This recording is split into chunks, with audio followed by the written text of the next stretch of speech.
ច្បាស់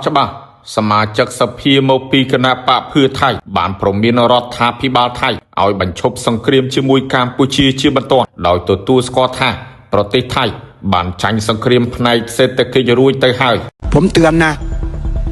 ถ้าเกิดสงครามกับเขมรนะสงครามชายแดนเกิดขึ้นนะงบกลางแค่นี้ไม่พอนะครับปลิวภายในไม่ถึงเดือนนะไปหวังตรงนั้นไม่ได้เอาละครับท่านประธานครับขอบคุณมากๆครับด้วยเวลาที่จำกัดครับ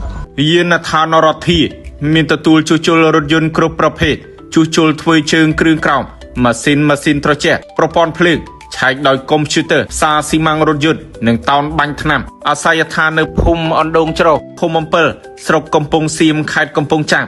លេខទូរស័ព្ទទំនាក់ទំនង012 202 906 069 51 31